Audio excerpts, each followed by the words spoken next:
early, guys. It's awesome. So get some wine, get some water, get comfy. Let's have a good conversation. If you want to surprise yourself with some interesting sexual knowledge, this book is definitely the book for you. As you see, I do what? Every book I'm reading, I tabulate like crazy. And I've actually gotten into a new habit.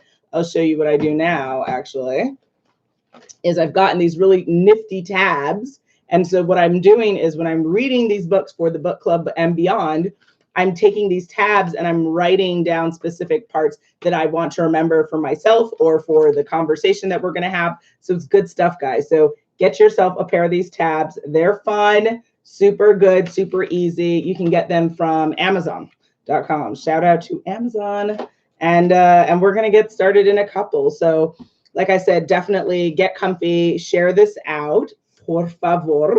And then in addition to that, ask your questions, because this is definitely, it's a little bit sensitive of a topic, right? Talking about your sexuality. It's not so comfortable, but I'm going to push through my moment of uncomfortability right now, because this is an important topic. As women, we need to embrace our sexuality, and we also need to confront some of the traumas and some of the issues that we've had. I will, like I said, I will share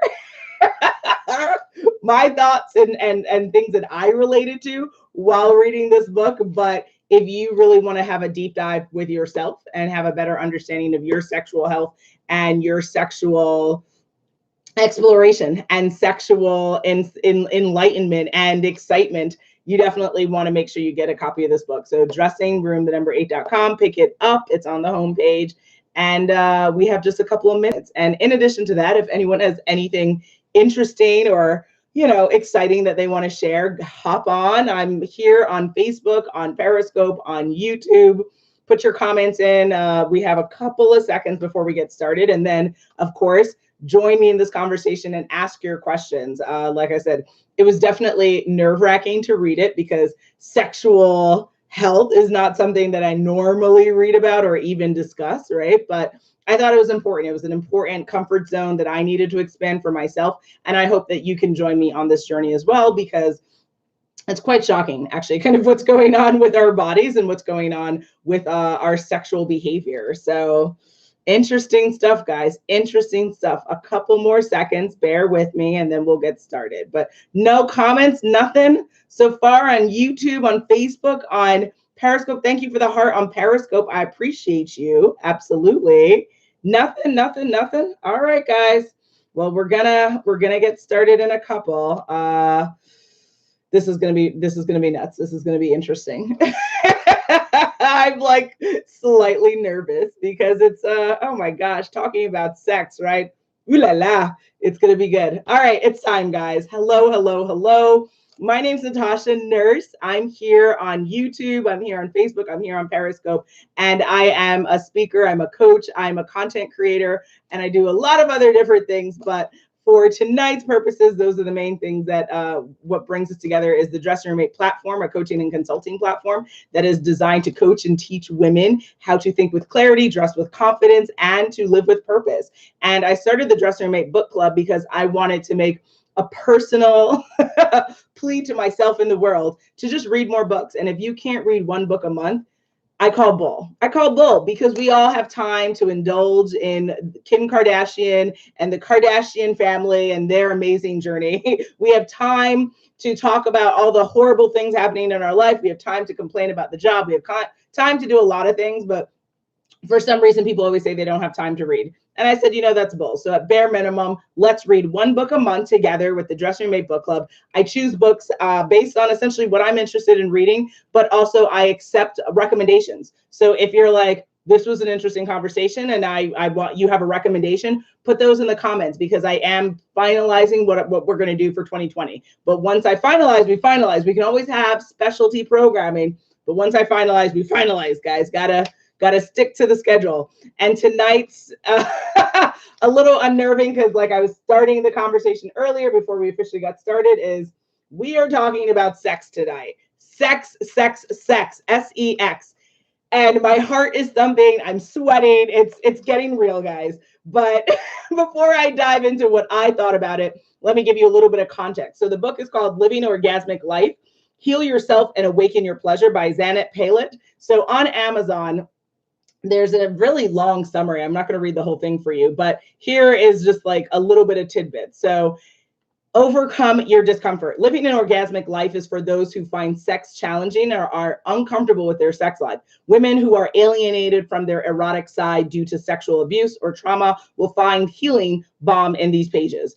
Women who can't surrender into pleasure, can't sustain intimacy, or want to reclaim and feel empowered in their sexuality will greatly benefit from this book.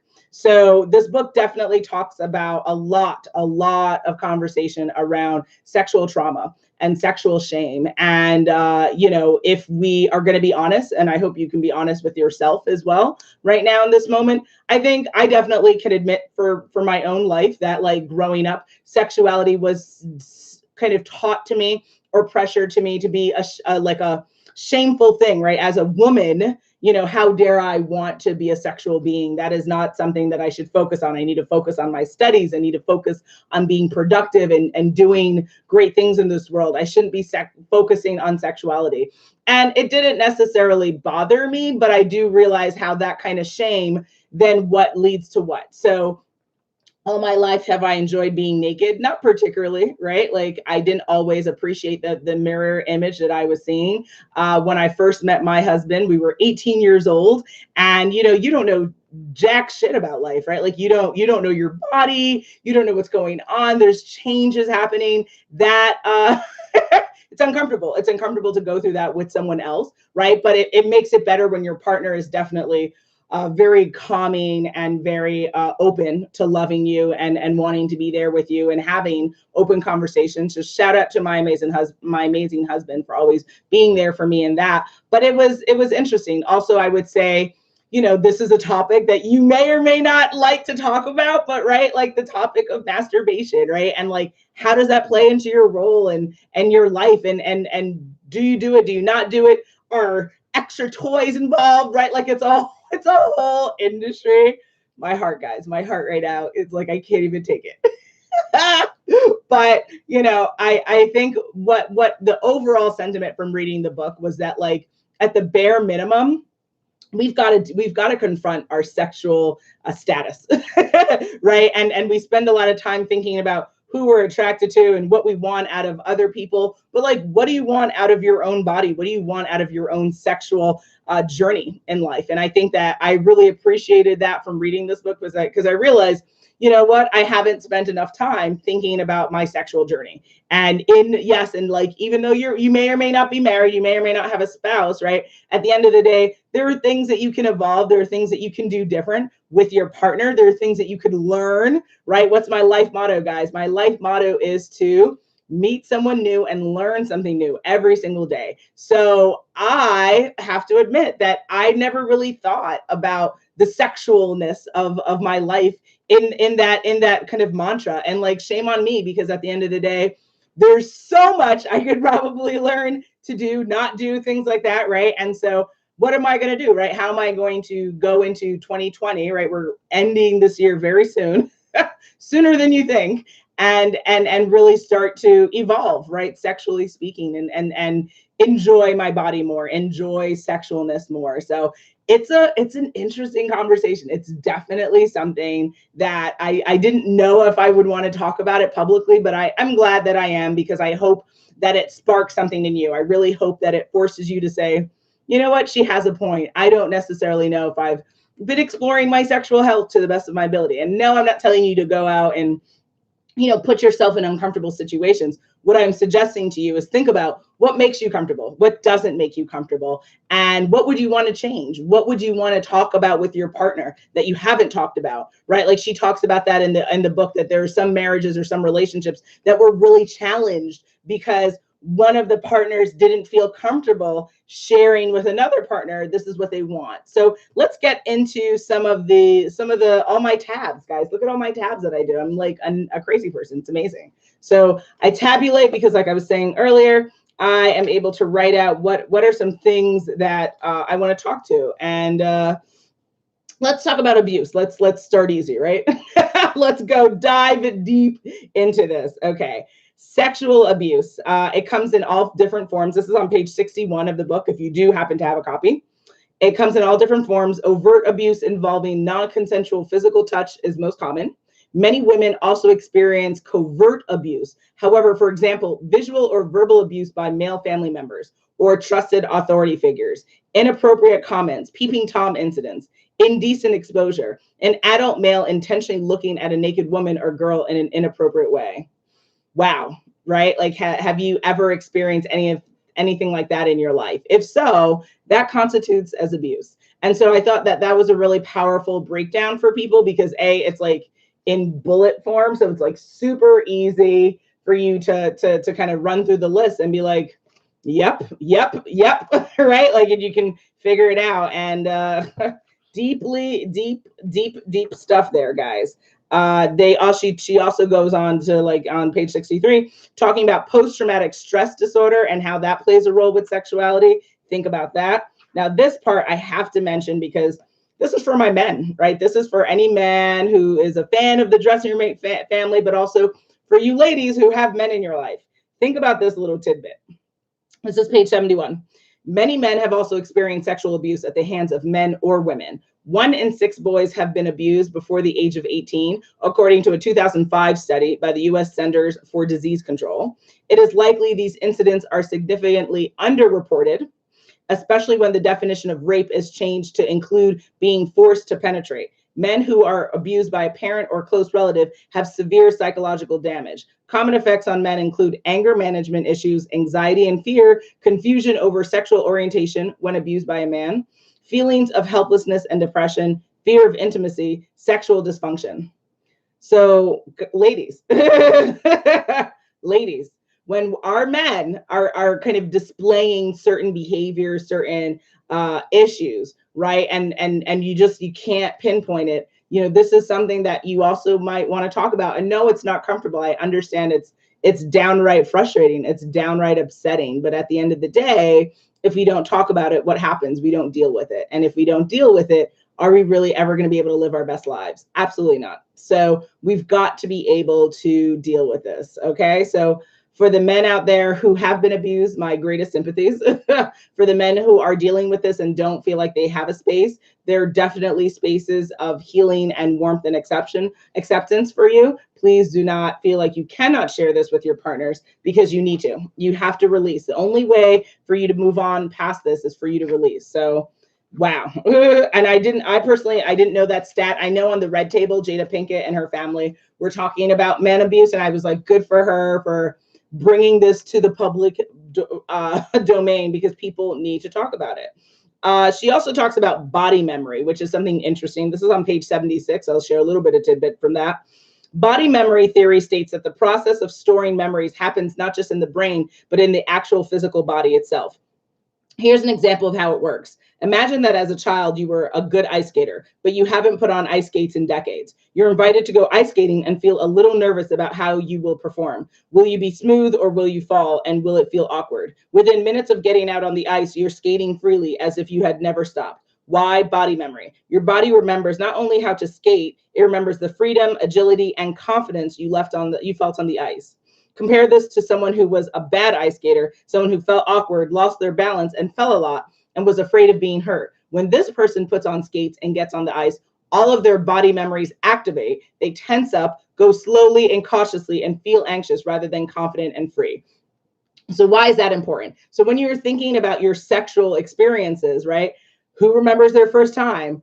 Right? Like, why, Tasha? Why are we going there? We're going there because the memories that have attached with us, right, based on those experiences, do they leave our body, right? So if you had a horrible first time, first, second, third time, every time you had sex, it was not an enjoyable experience, what's going to happen thereafter? Thereafter, your body's going to immediately clench up. Your body's going to immediately remember those feelings. Yes, Kelly says, wow, on Facebook. Absolutely. And it's going to what? You're going to have a very kind of visceral response when you are trying to do the dirty deed, right? Woohoo! And we have to deal with that. So we have to understand a little bit more about why is it uncomfortable? Why is it painful? Why is it something you're not enjoying?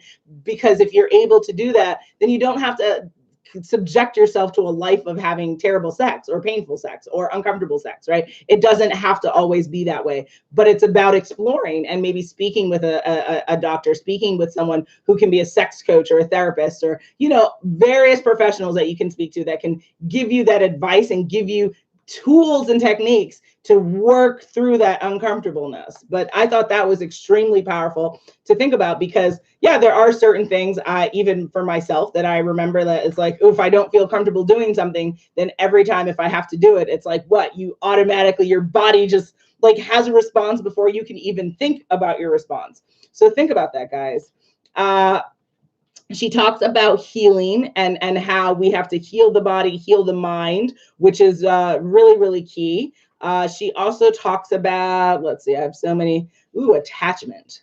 Okay, so on page 93, she goes through talking about some of the connection between our sexual evolution, and also talking about what type of like physical attachment did you have to your parents and the people raising you. So I thought that was very, very interesting, because again, when I think back to my own personal life, I didn't really see my parents like touch each other a lot. And so do you think I'm a really cuddly person like in my relationship? Absolutely not.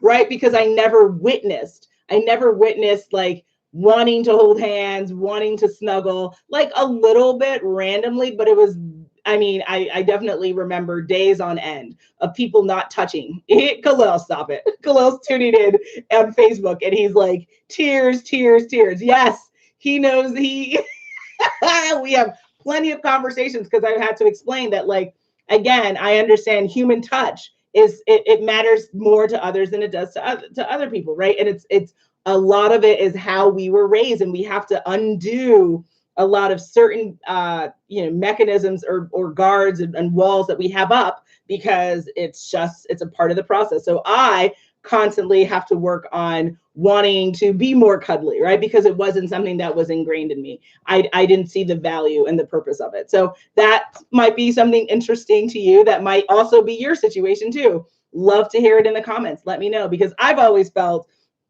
kind of weirded out by that, because I know some people, most women I know are more cuddly than I am. I'm more like all about the brain, baby. I call myself an intellectual lover, because as Khalil, my husband, knows, I can spend 48 hours talking straight. But if you're like, come lay in the bed and snuggle, I'm just like, ugh, absolutely not, never. And so it's something that I've had to work on. It's something that I have struggled with, and I own it, and I recognize that it's like, just because that was my past, just because I witnessed that, doesn't mean I have to be that way thereafter. So just think about it, guys. Just think about some of the things that we experience as children, and how that's affecting you as a lover in your current relationships. Let's see. Oh, she talks about like emotional connection. And so this is interesting. Let me read this. This is on page 103. And before, yes, we still have good time. Okay, so Kelly on Facebook wrote, I'm weird with PDA. Yeah, thank you for sharing that, Kelly. It's yeah, PDA as well. It's not something that I'm just like, why aren't they talking? Why aren't they debating what's going on in politics? What's going on in this country? Like, I'm all about here, right? And so much of sometimes love is about the touching and the feeling and the intimacy, and it you know, to be honest, it used to freak me out. I was just like, why can't we just debate theology? Like, why? But I understand that for some people, the touching is warmth. The touching is how they measure your love. So when you don't touch, it makes the other person feel unloved. And you don't want to do that to your partner, but you have to talk about that, because your partner might think you're doing something intentional that, again, I wasn't intending to be cold. I'm just like, I don't see the purpose. It's just like, I'm kind of like a robot, and it's just like, do not compute, does not compute, does not make sense, right? So yeah, Kelly, all right, you're with me on that. I appreciate you, sister, because yeah, it's just like, ugh, but it's little steps. I found that, like, you know, a peck, not a like shove your tongue down my throat, because again, what am I thinking about when that's happening? The germs in your mouth, the germs in your mouth. Which I know there are germs in my mouth. Get a grip, Natasha. But it's just little steps. It's, you know, hugs and taps and just not overboard. Like I definitely, you have to put little kind of rules, and then you expand your rules. Like this is what I'm looking for now, and then next month expand it, right? And yeah, and you just work on it. I recognize that instead of shaming yourself for not necessarily being more sexually free, not being more physically intimate, just work on it and set goals and reach those goals, right? Like I want to do a kiss every day for 30 days, like reach that goal. And then I'm going to do a kiss and a hug, right? Like, and it might sound like, wow, that's a lot of work, guys. Don't we have things to do already? But at the end of the day, if you want to work on something, it's about setting goals, measurable goals that you can track, and you can also you can take a look at and then decide, did you meet your goals or not? Did you sexually, meet the goals of that you were looking to achieve this month, right? So it's a work in progress. We're all work in progress. No shame in that game at all. So on page 103, intimacy requires an emotional connection. So the author says, while emotional detachment has many negative consequences in one's entire life, it is particularly detrimental when it comes to sex and intimacy. For most women, deep, passionate sex happens when they have an emotional connection. In that space of connection, trust, and safety, women can fully open themselves up sexually and experience intense sexual pleasure. When intimacy is lacking and a woman does not feel connected or safe, it is extremely difficult for her to surrender fully into her sexuality. The vulnerability required to surrender can best happen when there's a strong emotional connection. This tends not to be the case as much with men, who are more comfortable expressing pleasure. This saying from one of my Tantra teachers sums up the following phrase. A man wants into a woman's yoni, vagina, this book is crazy, and a woman wants into a man's heart. So see what she's saying? So typically, when it comes to our sexual and emotional connection, she's saying that for us to fully have that, like, and y'all know what I'm talking about, like when you're really getting down and you're having an amazing sexual experience, it's because you're probably most likely emotionally connected to the partner, that you feel safe, that you feel comfortable with that person. But if you don't, then you're not going to kind of level up to where you could level up. And now in my mind, as I'm just like thinking of like a Dragon Ball Z situation, which I don't watch the show. Kalo watches the show, but I'm just like, okay, guys. But I understand, like, like that makes sense. But it's interesting because it's like, does every time you have sex need to be like this deeply emotionally charged event? Or can you just like hit it and like quit it? You know what I mean? Like that kind of scenario. So I would have liked a little bit more conversation around the different types of sexual expression, to be honest, because I don't think every time you have sex, it's the same experience. I think some events are meant for more deep and like moving events. And then sometimes it's just like, for lack of a better word, like to bust a nut, right? Like it's just to like do your thing, and then all right, I have to go read now, right? Like it's like it's just kind of, but I don't know, maybe that's not the best approach. Definitely, if you feel free to chime in on the comments, give me a comment on YouTube, on Facebook, on Periscope. Oh God, this subject is killing me.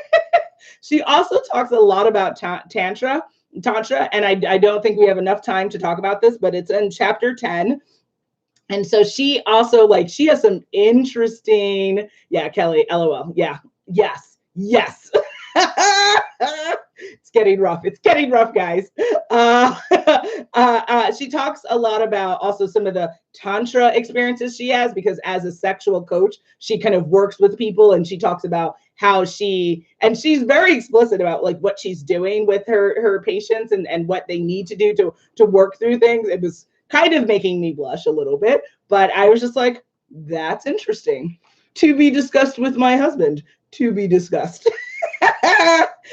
She also talks about chakras. I don't know if you guys are very familiar with chakras and the different chakras that you have throughout your body, like from your pituitary gland, your pineal gland, thyroid, thymus, pancreas, ovaries, and testes, and then the adrenal glands. Those are the different 7 chakras seventh starting pituitary, first being your adrenal glands. So what I thought, to me, that would have been interesting, and if I ever had the opportunity to speak with her, how does your chakras and your sexual awakening, how does that get affected when you're not feeling well? So like, for instance, myself, I have hypothyroidism. So like my thyroid's effed up, right? Like my thyroid just is not operating correctly. And I mean, I have to still see a doctor and get an update for where I'm at today, for instance. But how does that affect? I mean, I know that with hypothyroidism, you do have like a reduction in sexual desire. So I definitely am aware of that piece of the thing. But it's just interesting, like, how does health issues play a role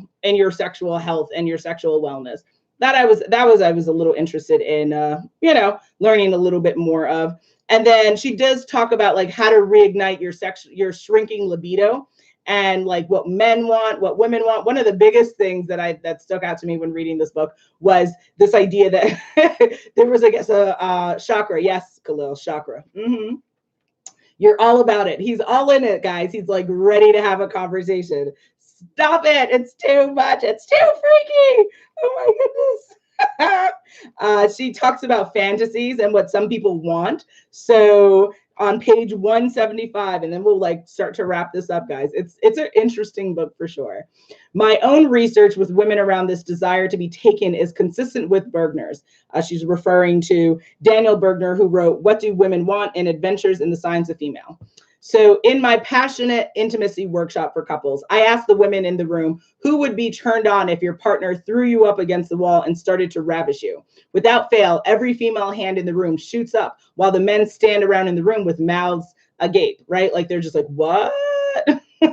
And Daniel Bergman, also reports that many of his interviewees fantasize were of having wild sex with the rogue man, the bad boys. The good guys are for relationships and dating, but not for having intense, passionate sex.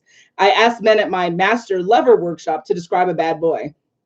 Doesn't treat a woman well, and said one man. Disrespectful and sexually aggressive, said another. Violates boundaries, said a third, as all the heads nodded. They couldn't understand why women are attracted to them. The truth is, we don't want to be in relationships with bad boys. They just spell trouble. But we like to have sex with bad boys because bad boys hold strong masculine energy. That creates the polarity where we find attraction, chemistry, and sexual charge. Interesting, ladies. Do we agree with this? For me personally, when I was reading that, I was like, I mean, as a child, definitely, like my little kid crushes, I would say I was definitely always attracted to someone who would never give me the time of day. Broke my heart over and over again. Very depressing. But as I got older, I recognized, and that's why I chose my husband and who he is that you can find a masculine good guy, right? Like you can find someone who's not going to leave you in the dirt, who's just like, peace, like I don't care about you, and then is going to go about their business. Because I don't find, very interesting, right, Kelly? Like I don't necessarily find that attractive, because when I think bad boy, I'm like thinking immediately, again, germs, guys. Like what STDs are we talking about? What situations are we doing? Like that's where my mind goes. So I don't see the sexual attraction in wanting to be with someone who's definitely not emotionally invested in you, and then also is not probably communicating enough to you. So do you even understand, sexually speaking, who you're having sex with, right? Like, because you gotta know your partner. You gotta take precautions and all of that good stuff. So it's that's interesting. But in the comments, guys, put in the comments what you think. And then I do want to tell you at the end of the book, she goes on to more talking about orgasms and then intuition and stuff like that. At the end of the book, she includes this stuff. Kelly on Facebook wrote, yes, my husband is the opposite of everything that I thought I wanted. Interesting. Okay. Yeah. So for me, I would say like my biggest attractor was honesty, because there's you're so cute. Oh, thank you, Kelly. I try. Oh my goodness. You're so sweet. You're awesome. Thank you for participating. You're bomb. I love you tonight. That's amazing. For me, I always wanted honesty because I was surrounded by liars. In my family, in my life, I just found germs. I know. It's bad. I'm working on it. I'm like 7 on the inside. Like I'm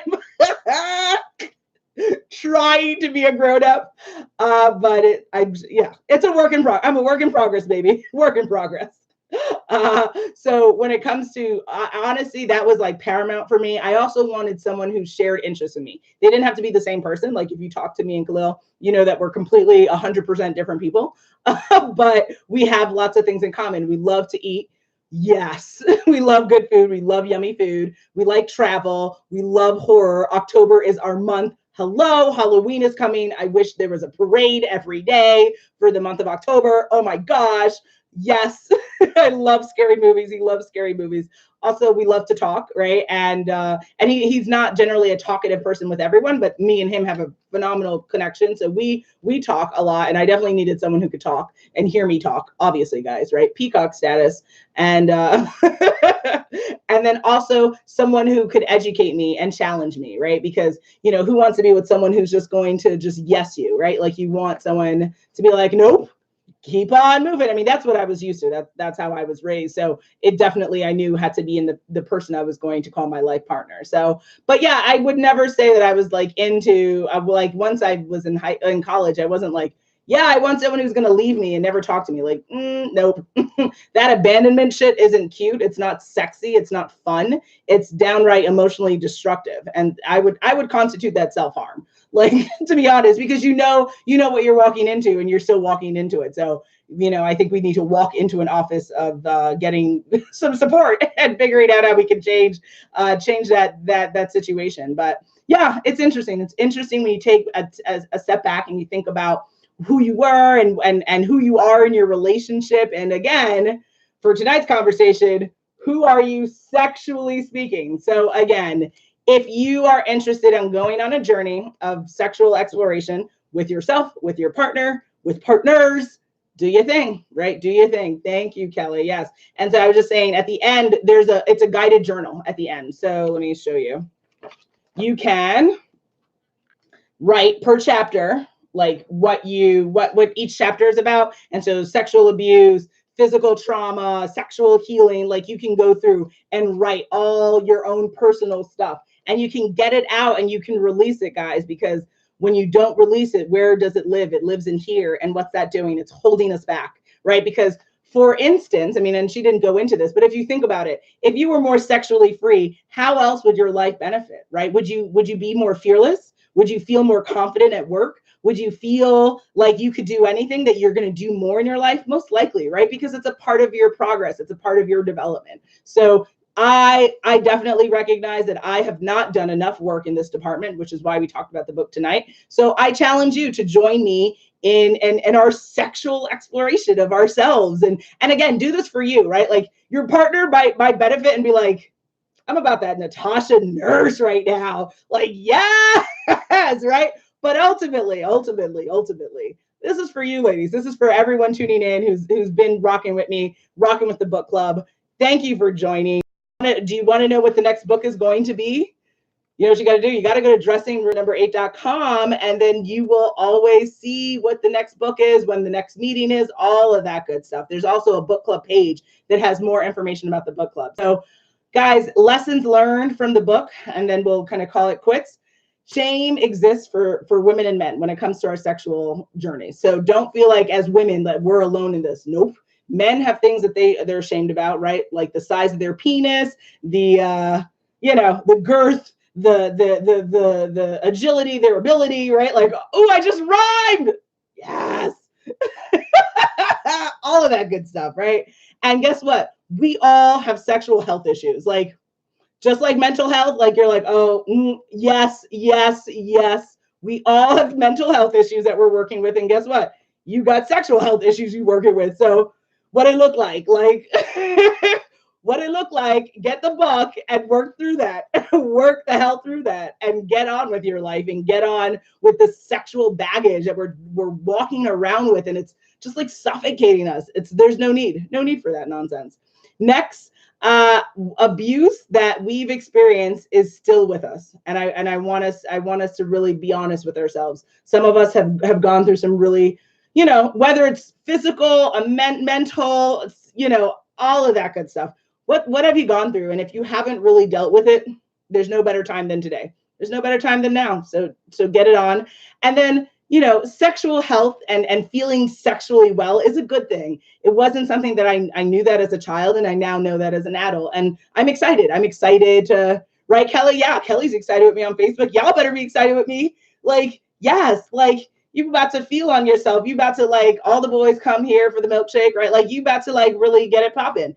Yes, that's a beautiful thing, right? It's a beautiful thing for me time. I want you to start thinking about me time and sexual me time, right? Like your sexual time, and whatever that means for you, whatever that means for you, whether, I'm not even going to name things, whatever that means for you, get it popping, get it on, and have some fun with yourselves, and free yourself. I think that that's the ultimate takeaway from this book, that it's time for us to free ourselves with sexual issues and to really just be freer and more evolved people. So if that is something you're interested in, go to dressingroom8.com, pick up the book for yourself. And like I said, on the website, you're not only going to be able to do what? You're going to be able to join me for the October book club and get all those book club meetings and notes and information about that. So definitely check out there. Also, if you are not friends with me with my newsletter is going to be coming out soon. So if you don't want to miss out on resources, subscribe to the newsletter today because it's going out this week. So definitely make sure you do that. And then, of course, the blog. If you're not subscribed to the blog, please do. We have monthly blog posts. Make sure that you do that so you stay apprised and you know when all the blog posts are coming out.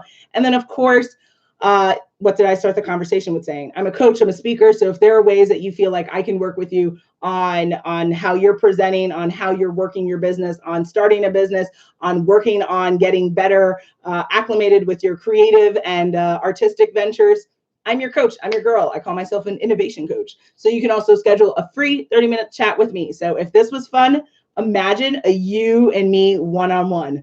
Mind blown, right? Like, Natasha, let's get this on. So I expect to get lots of notifications from you guys. And I just thank you. Thank you for joining. And I hope to see you all back for next month because, oh my gosh, it's going to be October next week, guys. Whoa, crazy. The year is going. But thank you. Sexually free yourselves. Have fun. I now have to say goodbye on all the different platforms. So bear with me. I'm going to say goodbye on Periscope. Woohoo! Bye, guys. Yes. And now we're going to say bye on YouTube and then Facebook.